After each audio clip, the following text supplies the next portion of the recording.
Hey guys, this is Gary, the vegan carburetor, and I had a major problem happen with me. And everyone should hear this information because I had a big learning experience and I want to pass on this knowledge. This is bound to help you at some point in your life. I want to start off by just going through how this happened, picking up from the middle of the day where I noticed some pain and stiffness in my forearm and elbow. And for the last few weeks, I've been having stiffness in the elbow, but not pain. And I was going to make a video just on that because I think that was part of my healing crisis. Because in the mid-'80s, I injured that elbow, really messed up the joint and couldn't use it for 3 weeks. And ever since, the joint would crack because I was no longer aligned correctly. And because I'm in a healing crisis now and eating really clean, and I was doing intermittent fasting, I think that my body just kicked into major healing. So I think that my elbow injury was healing also, because a little known fact is people often do not heal right, and it's partly due to their poor diets. So because I thought my elbow was healing, this latest problem with the pain, I thought it was just part of the healing going on.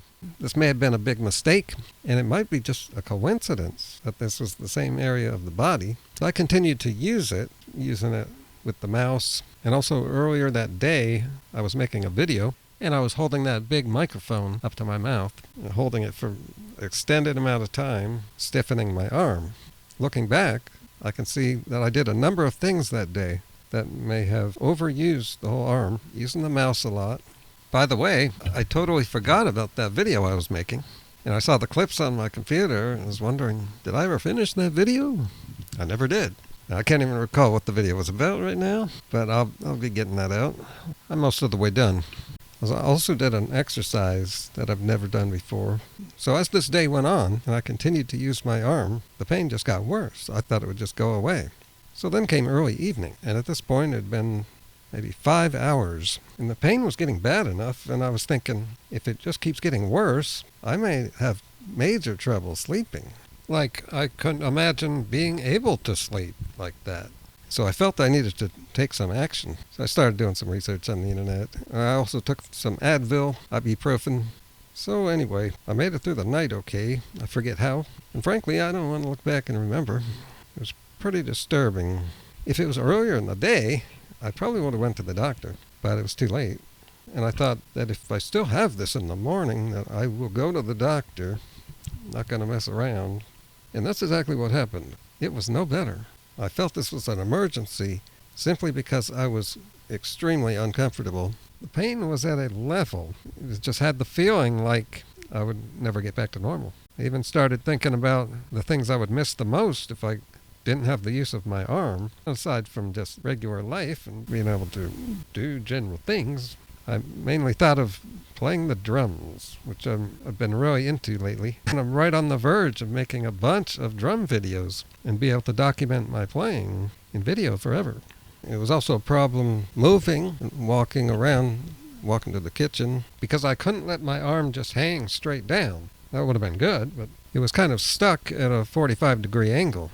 If I tried to move it out straight, it just hurt way too much. And maybe because the inflammation, so straightening would have pushed on all the inflammation, which means I had to keep the muscle engaged, and that's what really caused the pain.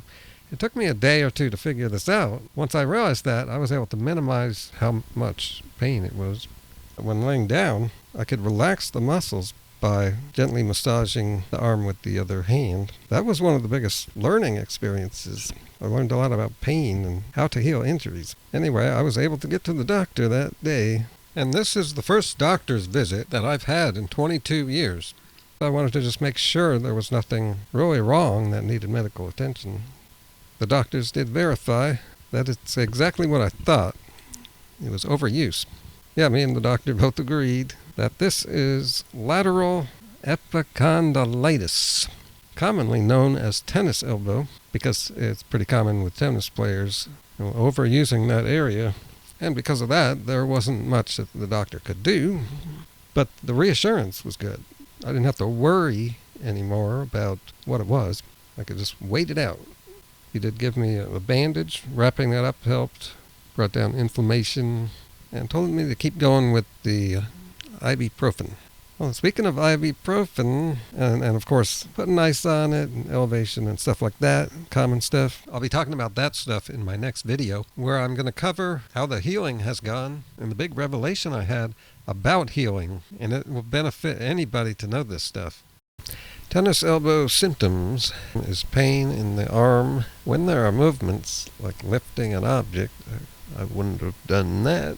We're talking excruciating if I tried that. Oh, yeah, I could go on and on. Even moving my fingers would hurt. Also had pain in the forearm, real sensitive all through it, especially the top where the tendons are. Yeah, tennis elbow is mostly an issue of tendons that are more affected by overuse, and tendon damage takes longer to heal than muscle. And one of the things the doctor did was had me try to lift my middle finger while he pushed on it. I did that, and then the sharp pain in my elbow. Then he had me point to where the pain was, and that's how he knew for sure. Couldn't even turn the wrist or close my fingers to make a fist. Even my hand was too inflamed. That was probably just from all the stress and just inflammation in the area. I would say it was a severe case.